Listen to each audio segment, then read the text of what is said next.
Gimana ini Mas Yohanes mau bantu jawab?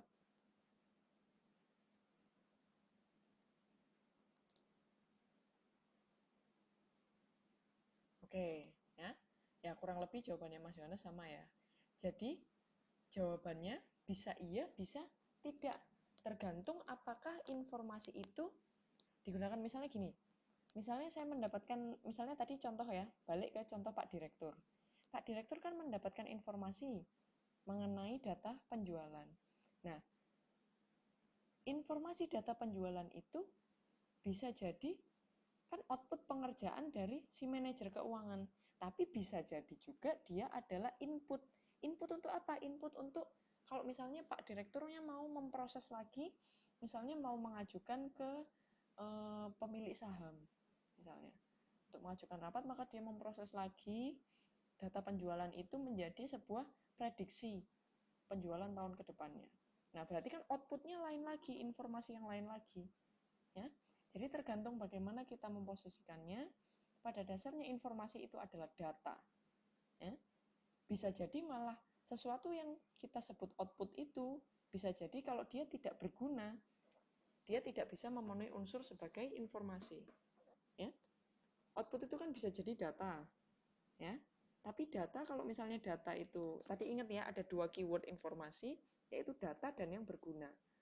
Output itu bisa berupa data, tapi bisa jadi dia tidak berguna, maka dia tidak menjadi informasi.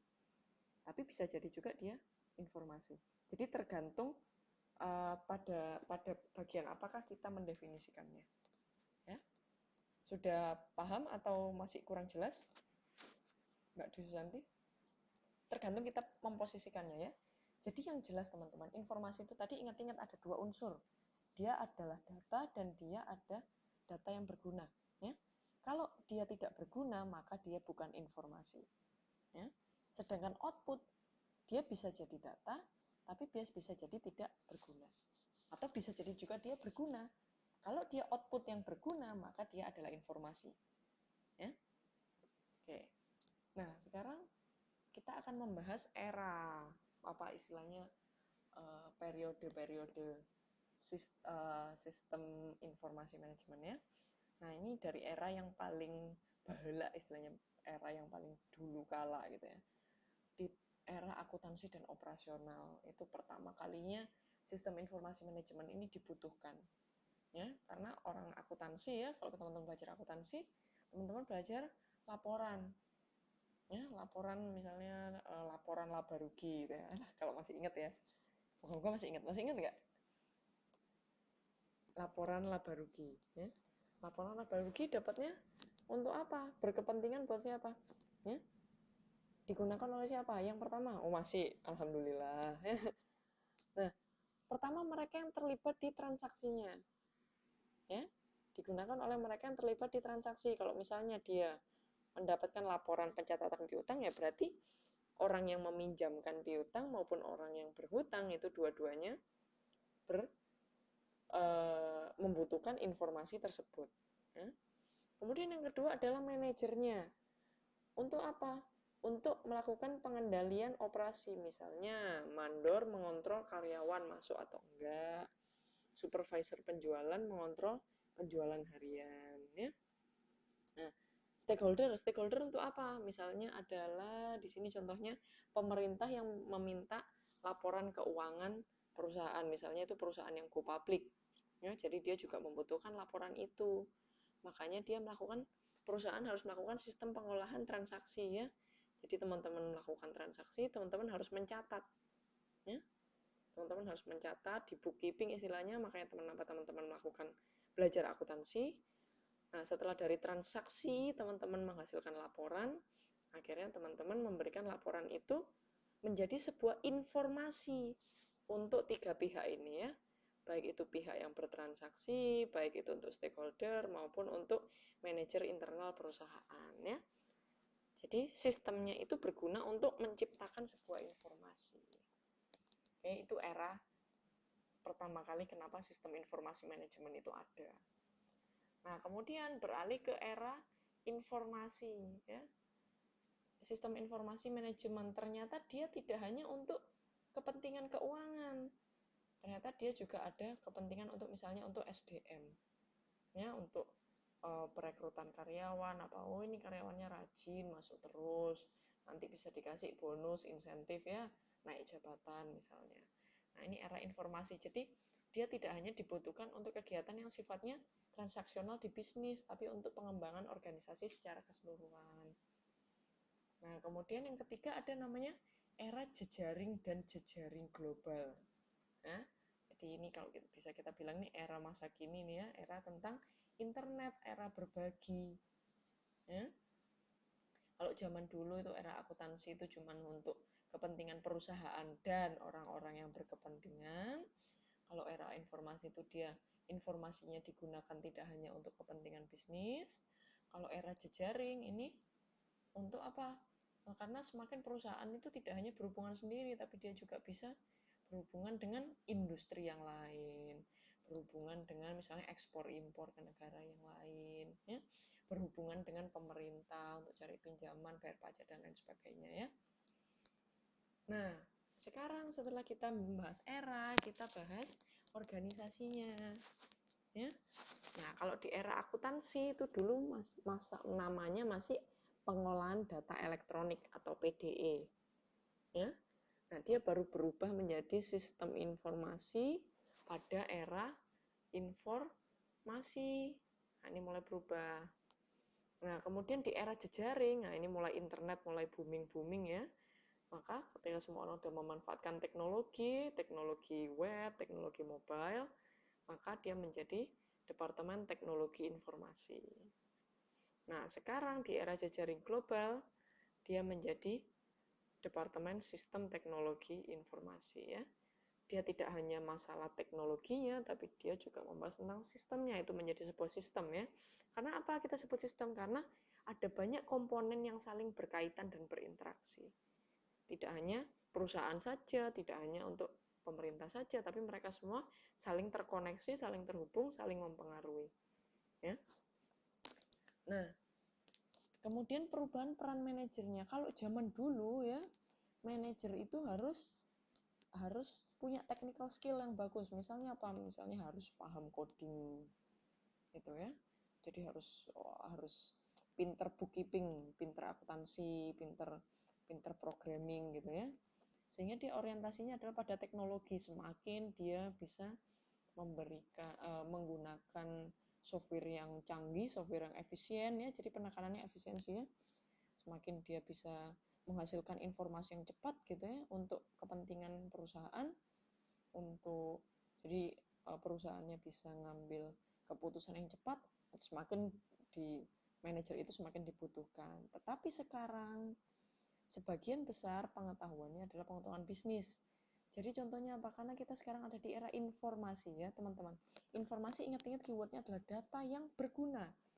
Jadi kalau teman-teman menjadikan, kalau dulu itu kita pokoknya cepat menghasilkan laporan gitu ya, entah itu laporannya manfaatnya besar atau enggak, tapi sekarang teman-teman harus punya banyak pengetahuan bisnis. Jadi ketika teman-teman baca laporan, teman-teman bisa tahu implikasinya nanti secara garis besar, tidak hanya untuk kepentingan saat itu aja, tapi bisa teman-teman bisa prediksi untuk kedepannya seperti apa ya. Nah, kemudian berorientasi pada manusia.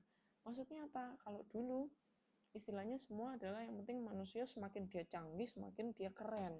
Tapi sekarang adalah tidak hanya butuh orang yang canggih, tidak hanya butuh orang yang pinter coding gitu, tapi dia harus butuh orang bisa berkolaborasi. Ya. Sehingga dia penekanannya bukan semakin efisien, tapi gimana kita bisa berkompetisi, memenangkan persaingan. Ya. Nah, jadi peranannya apa peran manajer STI? Menyelaraskan strategi bisnis dan STI secara dua arah. Maksudnya apa? Tidak hanya pokoknya menghasilkan laporan aja, tapi juga harus bermanfaat. Ingat-ingat keyword informasi adalah harus berguna, harus bermanfaat. Ketika teman-teman membuat laporan, pastikan laporan itu memberikan informasi yang tidak hanya sekedar saat itu saja, ya, tapi juga memberikan kemampuan prediksi. Nanti secara kalau misalnya saya memberikan laporan ini, kira-kira laporannya itu berguna hanya untuk keputusan sekarang, tapi apa mempengaruhi keputusan kedepannya juga atau tidak. Ya. Yang kedua, menciptakan hubungan yang efektif dengan manajemen yang lain. Misalnya teman-teman manajer akuntansi, tapi teman-teman harus tahu misalnya implikasinya, oh kalau penjualan naik, berarti saya harus memotivasi karyawan untuk apa? Untuk bisa menghasilkan penjualan yang lebih tinggi. Nah, kalau itu gimana cara memotivasinya? Oh, memberikan insentif lebih, gajinya dinaikkan, atau diberikan asuransi atau tunjangan keluarga ya, fasilitas yang lain. Jadi tidak hanya satu lini bisnis. Kemudian merencanakan implementasi sistem baru ya. Nah, ini juga kemampuan teknikal tetap dibutuhkan. Mengelola infrastruktur ya, kerjasama dengan supplier, kinerja yang tinggi, mendesain ulang.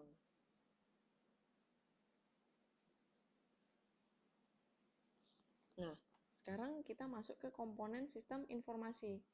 Nah, teman-teman ingat ya, ini yang awalnya tadi, yang awal banget, itu kan dasarnya kan ini ya, input, data ya, data diolah menjadi informasi ya. Nah sekarang sistem informasi ya, ada yang lain lagi ini teman-teman lihat, bedanya dua gambar ini. Ada yang berbeda di mana? Ada namanya database atau basis data. Ada yang namanya teknologi. Ada yang namanya kontrol. Ya. Nah, berarti kalau zaman dulu kita cuma bagaimana caranya mengolah data menjadi informasi, tapi sekarang dalam sistem informasi, gimana caranya kalau kita mengolah data itu kita simpan menjadi sebuah database yang besar dengan menggunakan teknologi. Dengan menggunakan teknologi sehingga kita bisa membuat data itu tersimpan dengan aman ya. Makanya kita juga butuh kontrol ya. Jadi ada 3 tambahan komponen sistem informasi ini ya. Nah, komponen ini tadi kan ya, kita membahas komponen yang awal, input, model, output ya. Kan ada input. Input itu data masuk ya, bahan dasar pengolahan informasi. Ya, jadi input itu selalu berupa data, bahan dasarnya. Nah, kemudian komponen yang kedua apa? Outputnya. Outputnya itu adalah informasi yang berguna bagi pemakai. Ya, ingat teman-teman tadi saya berhubungan dengan pertanyaan yang tadi ya. Apakah output itu sama dengan informasi? Pada dasarnya ya output itu informasi. Tapi ini garis bawahi ya, saya garis bawahi yang berguna bagi pemakai. Kalau output itu tidak berguna, maka dia bukan informasi. Ya.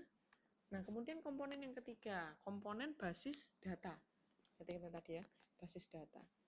Basis data itu ya, data yang diorganisasikan. Data, basis data itu data yang diorganisasikan. Jadi misalnya kalau teman-teman ini punya data, kayak tadi misalnya punya faktur banyak satu tumpuk gitu ya. Nah, teman-teman harus bisa menata misalnya, oh saya kumpulkan berdasarkan bulannya, saya urutkan. Ini jadi saya klasifikasikan setiap tahunnya. Nah, itu namanya mengorganisasikan, menata gitu ya. Nah, yang kedua, basis data itu adalah disimpan. Simpanannya, database itu harus disimpan. Kalau misalnya sekarang itu ada banyak namanya cloud system atau disimpan online gitu ya. Nah, atau di sini kalau di ini bukunya masih agak-agak jadul ya, jadi dia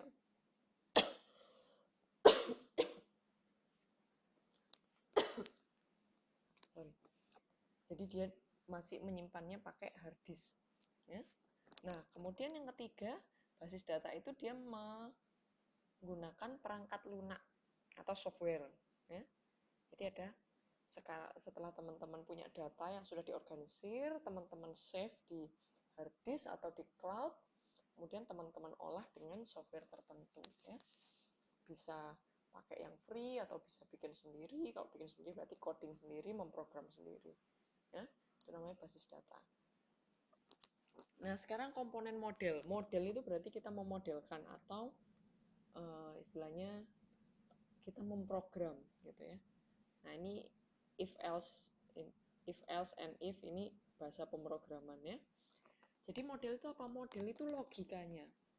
Logikanya apa? Maksudnya ini apa? Kalau teman-teman bisa mengartikan ini model logika ini, coba ada yang bisa mengartikan nggak? Maksudnya if unit sisa pre-order point then cetak barang